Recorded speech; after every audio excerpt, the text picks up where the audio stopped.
Le collectif antinucléaire des Bouches-du-Rhône vous présente sa demi-heure radioactive de contre-propagande sur le nucléaire.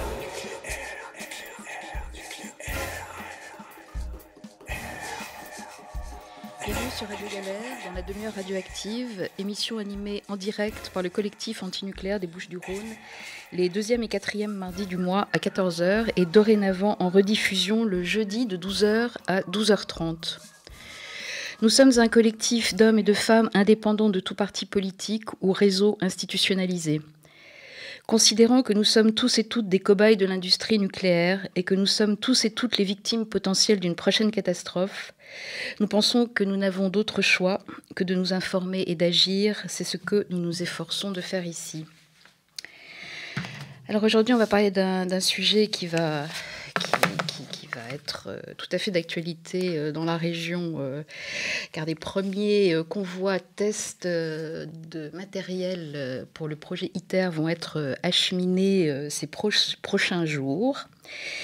Donc on va aborder ce sujet. Alors c'est en 2006 que 34 pays, l'Union européenne, les États-Unis, le Japon, la Corée du Sud, la Russie, la Chine et l'Inde, s'associent dans le but de réaliser le nouveau projet de fusion nucléaire ITER qui sera basé à Cadarache.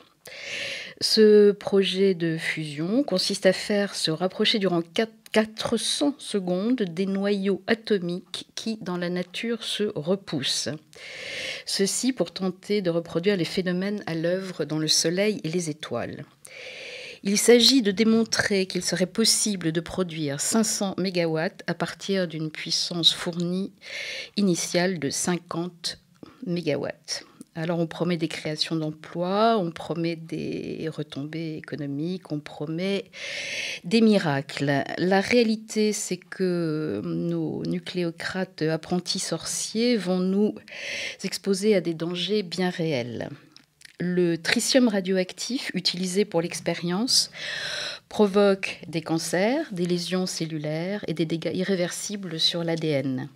C'est un élément radioactif, extrêmement mobile, de petite taille, qu'on ne sait pas isoler et donc qu'on ne sait pas stocker.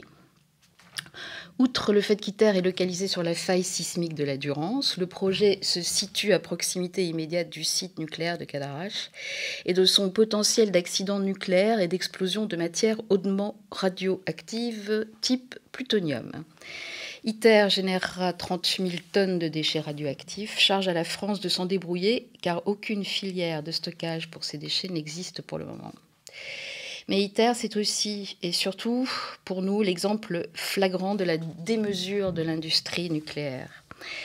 Cette démesure, cette fuite en avant technologique sont parfaitement décrites dans un article qui date de 2006 intitulé « ITER ou la fabrique d'absolu ».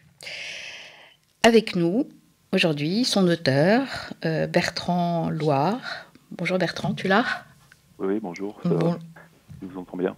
Bon, alors, dans un premier temps, peut-être on peut réexpliquer le principe général de ce machin-là, d'ITER, parce que je crois que c'est pas acquis pour tout le monde, le principe de fusion nucléaire. C'est relativement simple. La fission qui se passe dans les réacteurs nucléaires qui sont en France et un peu partout ailleurs, c'est on essaye de casser des gros noyaux pour libérer des neutrons, c'est-à-dire des petites particules qui sont très rapides et très énergétiques. Et le principe d'ITER, c'est un peu le contraire, c'est-à-dire le côté on essaye de fusionner des petits noyaux. Ça va dégager aussi quelques neutrons et du coup, voilà, ça peut produire de l'énergie, de la chaleur en tout cas.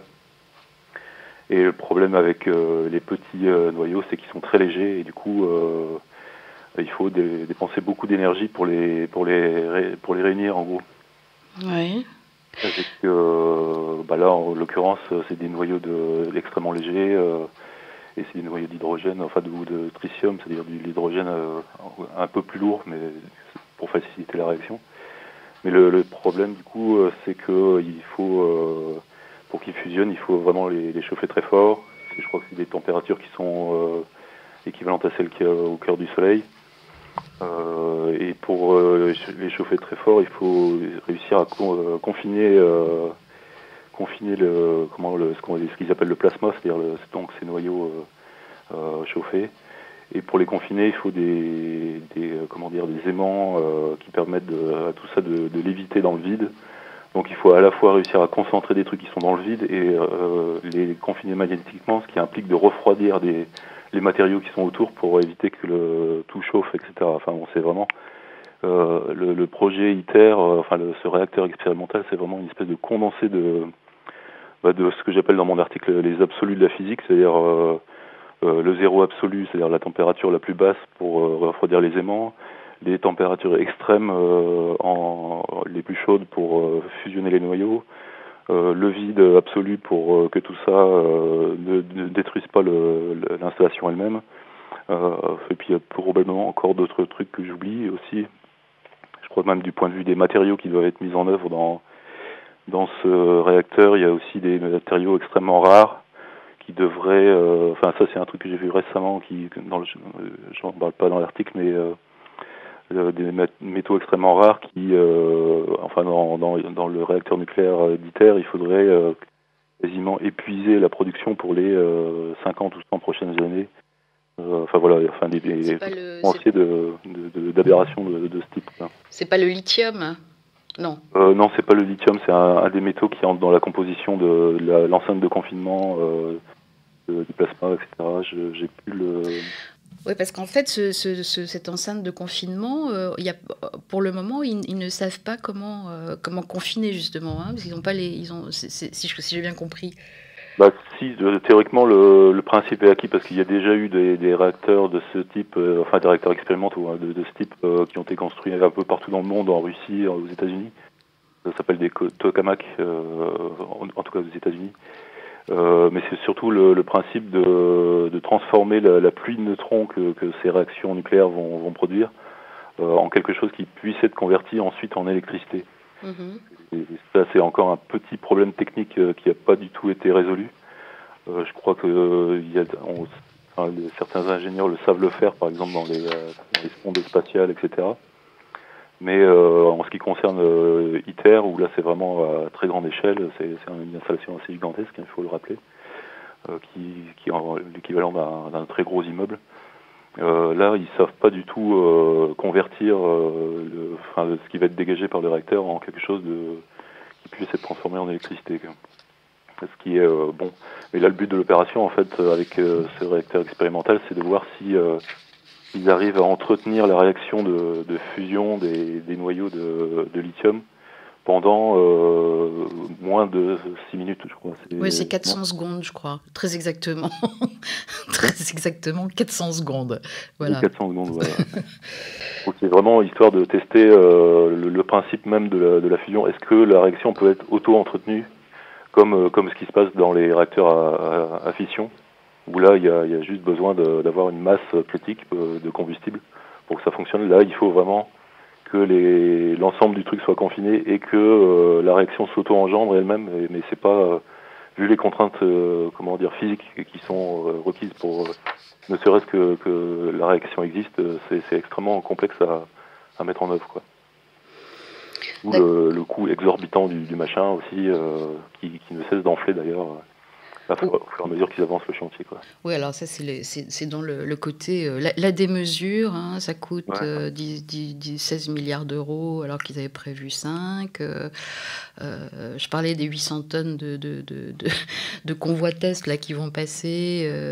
Voilà, c'est le plus gros bâtiment, les plus gros aimants, la plus grande température. Enfin, on a l'impression qu'ils mettent tout en c'est la démesure. Alors on va peut-être parler de ton article parce que c'est un peu cette démesure là, cette fuite en avant qui nous intéresse au-delà de l'expertise technique.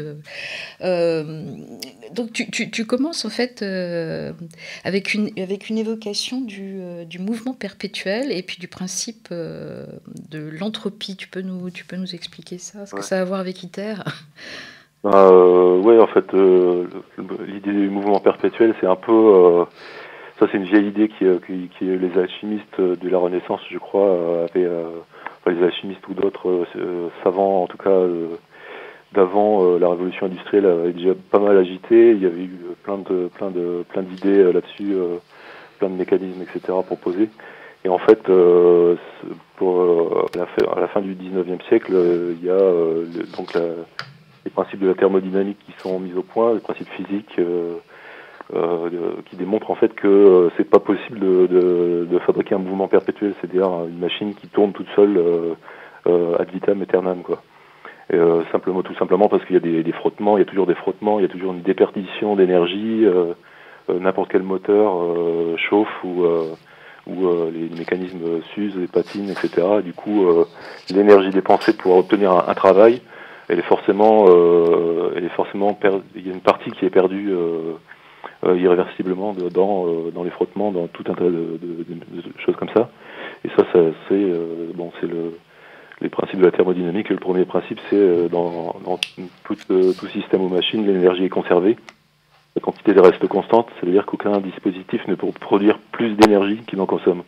Et le second principe, qui est celui qu'on appelle l'entropie couramment, c'est justement il y a une partie de cette énergie utilisable pour un travail qui est perdue, nécessairement perdue dans les frottements, dans tout un tas de choses comme ça. Ouais. Et en fait, l'industrie nucléaire qui intervient donc au milieu du XXe siècle, elle ressuscite sous une autre forme, d'une certaine manière, l'idée du mouvement perpétuel, puisque si vous avez des vieux numéros de Science et Vie, par exemple, des années 50, c'est assez facile de trouver des articles ou même des publicités, d'ailleurs, à l'intérieur de ces vieux numéros qui montrent l'industrie nucléaire, donc là de fusion, pardon. Non, de fission. De fission. Oui. À l'époque, c'était encore simplement la fission, qui vante l'industrie nucléaire donc comme une espèce de nouvelle panacée où on va réussir à produire énormément d'énergie pour une dépense extrêmement minime. Et donc c'est présenté dans les publicités comme l'avenir. Il y a plein de publicités pour devenir savant, ingénieur atomiste, etc. dans les vieux numéros de Science et Vie, par exemple, mais dans d'autres revues aussi. Hein. Et du coup, voilà, c'est la réactivation de cette idée du mouvement perpétuel, c'est-à-dire qu'on va pouvoir produire énormément d'énergie pour une dépense extrêmement faible.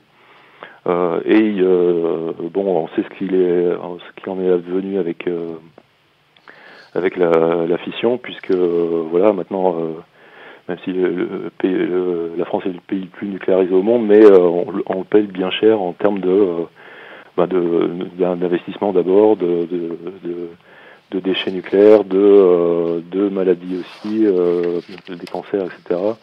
Enfin bon, je vais pas revenir là-dessus, tout le monde le connaît, enfin. On espérerait que tout le monde le connaisse. Oui, on peut espérer, ouais. Et du coup, voilà, d'une certaine manière, ITER, de nouveau réactive cette idée, puisque on le voit dans la propagande, dans le site d'ITER, par exemple, que voilà, la fusion, c'est l'énergie de l'avenir. Ça va permettre d'avoir de nouveau une énergie fabuleuse pour 3 fois rien, puisque l'hydrogène, c'est l'élément le plus abondant dans l'univers, cette fois-ci. Et du coup, voilà, c'est la réactivation de cette idée du mouvement perpétuel. Sauf que bien évidemment, quand on dit ça aux physiciens, ils nous disent « Ah mais non, c'est pas vrai, il faut une quantité de matière pour réussir à faire tourner ce truc. » Mais enfin, d'un point de vue, moi je me place plus d'un point de vue philosophique, on pourrait dire, une analyse un peu philosophique du phénomène que constitue l'industrie nucléaire. C'est effectivement cette idée qu'on va pouvoir avoir tout pour rien. On va pouvoir avoir beaucoup d'énergie sans avoir à subir aucune espèce de conséquence, quelle qu'elle soit, quoi. Alors, oui, alors ITER, c'est assez, c'est un peu l'exemple. C'est on te dit, on injecte 50 mégawatts et il sort 500 mégawatts, quoi, Ouais. d'énergie complètement propre, magnifique. Et puis, le tritium qu'on injecte, on va produire du tritium à l'intérieur de la machine. Donc, voilà, c'est effectivement le mouvement, le mouvement perpétuel. Ouais. Alors, je vais lire un petit passage de ton texte là. Comme toute l'industrie nucléaire, c'est ce que tu disais, hein, ITER est fabrique d'absolus. Ce que les scientifiques et les techniciens poursuivent dans ces réacteurs, ce sont les absolus conceptuels de la physique à partir desquels, théoriquement, il est possible de tout faire. Cette recherche de connaissances opérationnelles est la forme moderne ultime de la quête de toute puissance. Pour eux, il s'agit là surtout de maîtriser les fondements du fonctionnement de l'univers afin de pouvoir faire jouer ces lois comme bon leur semble. Ils cherchent ainsi à acquérir un pouvoir absolu sur les choses, la capacité de les manipuler, de les transformer à leur guise, sans contraintes qui viennent limiter leur action. Autrement dit, cette connaissance doit leur permettre enfin de se mettre à la place du créateur et maître de cet univers. Rien que ça. Ouais. C'est un peu le comment dire la matérialisation du point de vue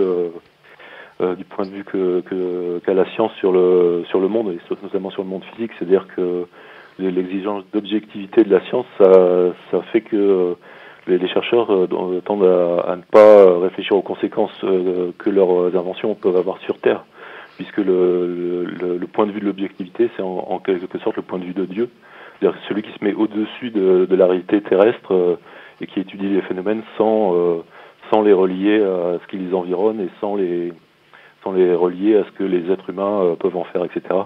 Et la mise au point de la bombe atomique, en 1945, c'était vraiment ça. C'était le côté les savants atomistes qui ont mis au point la bombe, quand ils ont vu ce que les militaires à qui ils l'avaient donné en ont fait.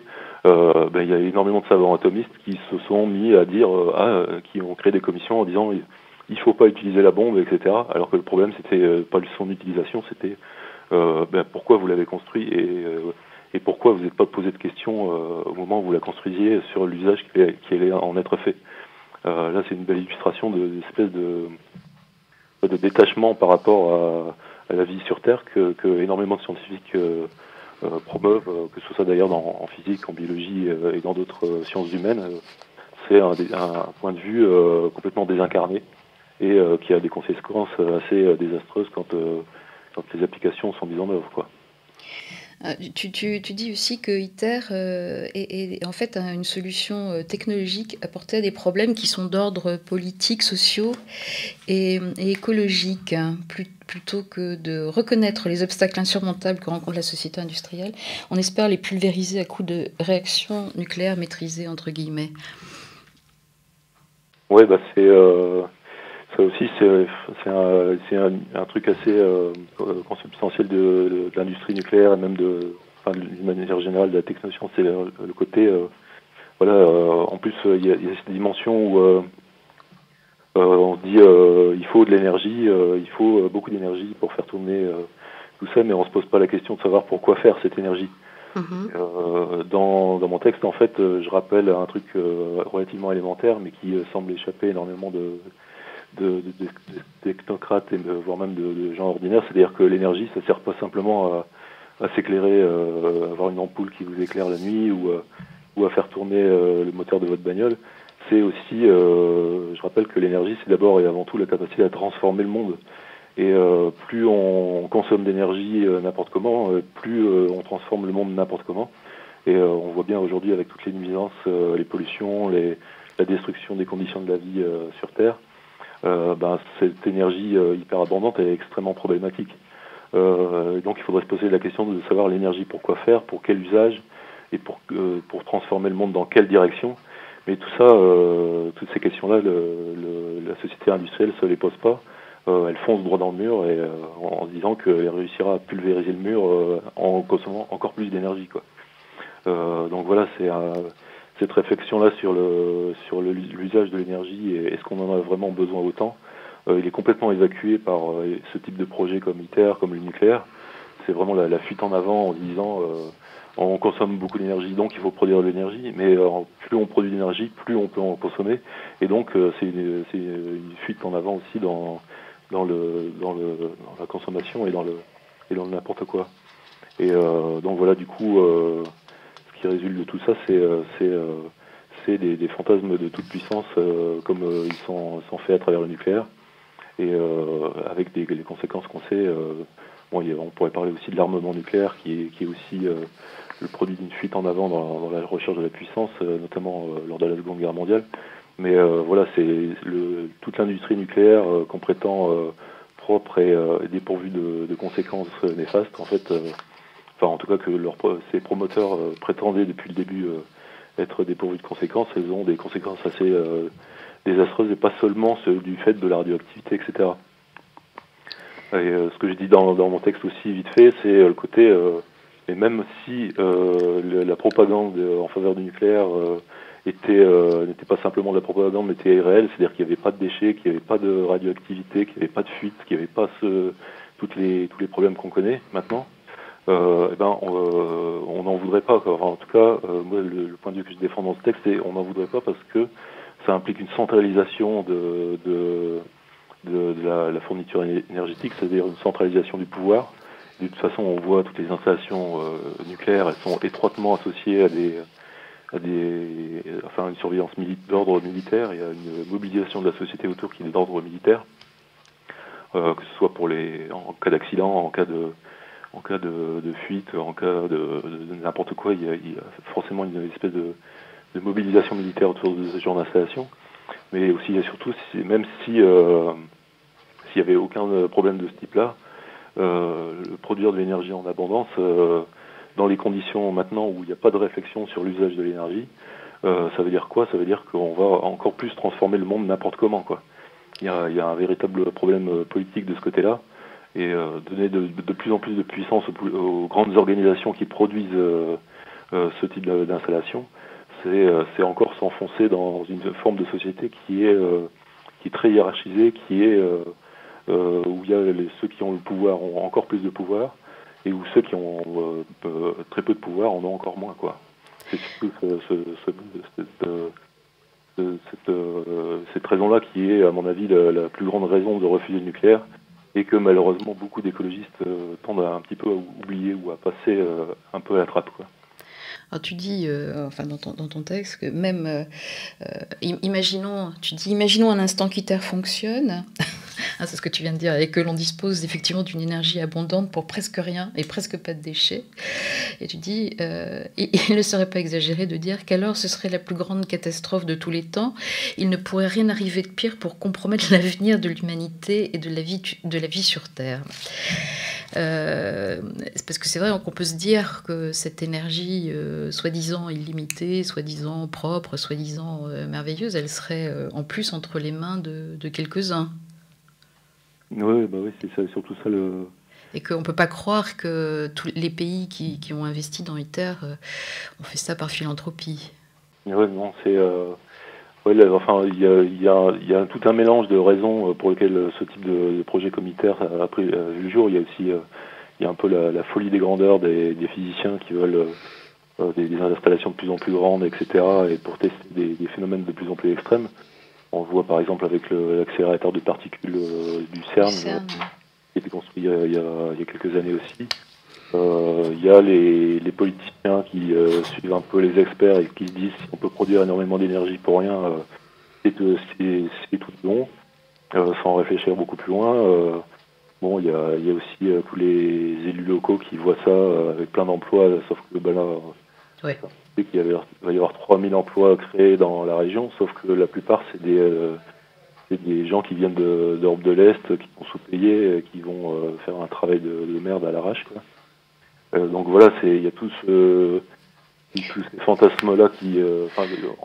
ITER et d'une manière générale l'industrie nucléaire surfe sur énormément de fantasmes de puissance et d'efficacité, alors qu'en réalité...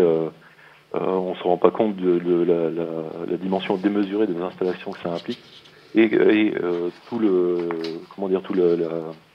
les conséquences sociales et politiques que ça a derrière. Et justement, c'est le côté, on voit la grosse machine, mais on voit pas toute l'organisation sociale qu'il y a derrière pour la produire. Et ça, c'est aussi un très grand problème, puisque ce type de projet, ça promeut une vision de la société qui est quand même assez contestable, quoi. Ne serait-ce que par ses conséquences sociales immédiates, du genre justement faire venir des gens de l'autre bout de l'Europe et les traiter comme des sous-hommes et les payer 3 fois rien pour faire un projet démesuré comme ça. Tu dis aussi que si ITER aboutissait, ce serait la négation de toute démocratie. Alors, un petit mot sur la démocratie, entre guillemets, là. Peut-on vivre libre à l'ombre d'une centrale nucléaire? Je pense que la réponse est facilement non. On a vu l'histoire de l'industrie nucléaire en France qui a commencé avec De Gaulle et la création du CEA, Commissariat à l'énergie atomique. À l'origine, c'était bien évidemment pour faire la bombe, pour doter la France de la bombe atomique, parce que voilà, il faut le rayonnement de la France, il faut quand même les moyens, il faut s'en donner les moyens. Et la création du CEA, c'est évidemment un projet qui associe étroitement, enfin même où le civil et le militaire sont dès le départ confondus. D'ailleurs avec l'aide provisoire mais néanmoins déterminante du Parti communiste français, puisque Frédéric Joliot-Curie, qui était communiste et qui a été un des fondateurs du CEA, même s'il s'est fait virer ensuite, a été quand même un des principaux initiateurs de ce type d'institution. Et le développement du nucléaire ensuite, dans les années 70, il y a eu vraiment énormément d'opposition à la construction des centrales ou d'autres installations nucléaires. Et cette opposition a été réprimée par la police, voire du côté de choses dans les Ardennes, avec l'armée qui a bouclé toute une région pendant plusieurs semaines, histoire d'éviter que la contestation du nucléaire se cristallise, quoi. Donc voilà, la démocratie, ouais, il y a des débats publics. Moi, dans mon texte qui a été écrit juste un peu au moment en 2006, il y avait un débat public à Aix-en-Provence. Il y avait quelques personnes qui étaient venues le perturber en disant que c'était une mascarade, parce que tout simplement, voilà, les décisions sont déjà prises et tous les débats publics, que ce soit sur la construction des centrales ou l'enfouissement des déchets nucléaires, là, comme oui, on le voit, c'est dans la Meuse. Ça, on en reparlera dans une émission. Oui, on fera une émission là-dessus, parce que sur le débat public qui maintenant va s'opérer par Internet, parce que comme ça, c'est caché. Et oui, et puis alors bon, enfin les élus du coin disent oui, mais nous, on est contents d'avoir ITER, et puis de toute façon, vous avez voté pour nous, donc voilà. Oui, c'est un peu le discours de Castaner il y a quelques années, qui disait voilà, moi j'ai été élu sur un programme qui comprend l'acceptation d'ITER, et si vous n'êtes pas content, vous n'avez pas qu'à voter pour moi. C'est sympa pour les gens qui n'ont pas voté pour lui. Oui. Parce que visiblement il méprise ces gens-là en disant que leur voix n'a aucune importance, quoi. Et puis on dit deux mots sur Europe Écologie, sur Alter ITER, parce que ça c'est quand même intéressant dans l'opposition à ce projet qui a été, il y a pratiquement pas eu d'opposition à ce projet, et les écologistes entre guillemets. Tu veux nous dire un mot de cette négociation-là? Oui, ils ont surfé sur la vague ITER en négociant avec, je crois que c'est essentiellement le Conseil général des Bouches-du-Rhône, qui a financé donc à hauteur de 152 millions d'euros ITER, et donc les Europe Écologie Les Verts. Attends, je crois que c'est le Conseil régional. Régional, oui. Oui. Donc les Verts ont obtenu un alter ITER, c'est-à-dire qui est un financement équivalent pour les énergies renouvelables dans la région, voilà. Et du coup, là pour le coup, ça a une retombée assez réelle en termes d'aménagement du territoire, puisque maintenant il y a énormément de fermes photovoltaïques ou de projets d'éoliennes qui sont en train de se mettre en place dans la région. Et je veux dire, certainement les énergies renouvelables c'est moins pire que le nucléaire, mais en termes d'aménagement du territoire, c'est pas forcément ce qu'il y a de mieux non plus, quoi. Genre les panneaux solaires qui couvrent des champs, des terres cultivables ou des zones ou des zones de montagne, etc. Enfin, je sais pas, il y a certainement d'autres solutions à trouver pour ce type d'installation, et plutôt que d'envahir des espaces naturels ou des terres cultivables, quoi. Là aussi, il y aurait beaucoup de choses à dire sur ce... Ouais, la question, c'est que c'est pas les énergies renouvelables ou le nucléaire, c'est qu'on a les deux, quoi. Oui, voilà. Voilà, donc c'est toujours produire plus pour consommer plus, etc. Alors bon, on a déjà fini la demi-heure, ça passe vite. Je vais demander 1 heure radioactive maintenant. Je voudrais terminer avec la conclusion de ton texte, parce que quand même, une petite note d'espoir. Enfin, avant que l'énergie ne désigne cette grandeur abstraite capable de produire un travail et de faire mouvoir les machines, ce mot désignait plutôt la force et fermeté dans l'action qui rend capable de grands effets. Le Robert. C'est plutôt de cette énergie-là dont nous manquons cruellement aujourd'hui pour prendre de nouveau nos affaires en main et pour faire échec à cette tyrannie de la puissance. Ça te va comme conclusion? C'est la tienne, donc... Ouais, ben, c'est un peu le côté, d'une certaine manière, le nucléaire aussi, notamment avec la bombe et les suites qu'il y a eu du développement de la bombe atomique et de la guerre froide, quoi. Il y a eu, ça c'est Günther Anders aussi qui en parle aussi dans son livre L'obsolescence de l'homme. Il y a eu vraiment une espèce de déni du risque nucléaire et de la dangerosité de cette industrie, quoi. Qui continue encore maintenant avec les installations nucléaires où il y a encore des gens qui manifestent pour que Fessenheim, la plus vieille centrale de France, continue à tourner, et c'est des gens qui habitent juste à côté, quoi. Il y a un véritable déni du risque, et du danger et de la catastrophe nucléaire aussi. On peut le voir encore au Japon, malheureusement.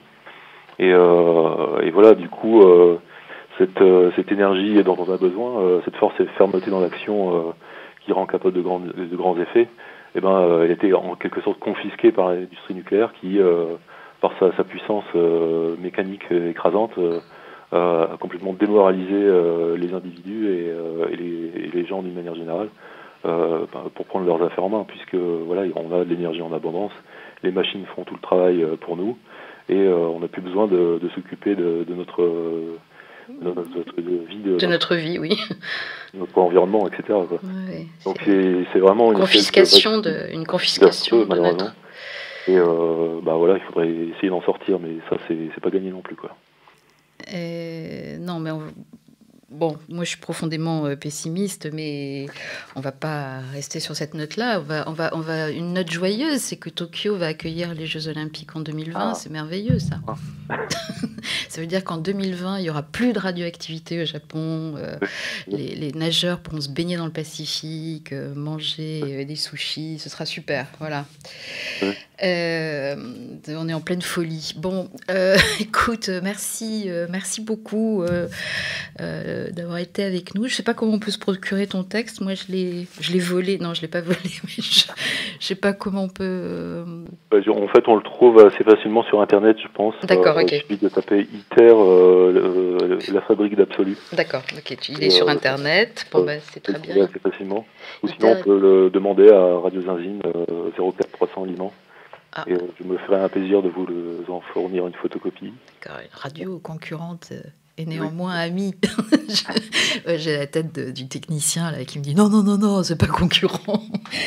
Et voilà, donc ITER ou la fabrique d'absolu. Bon, nous, on participe à un débat ce soir à Martigues sur ITER. Donc c'est à 18h30 à la Maison du Tourisme à Martigues. Venez nombreux, on reparlera de tout ça.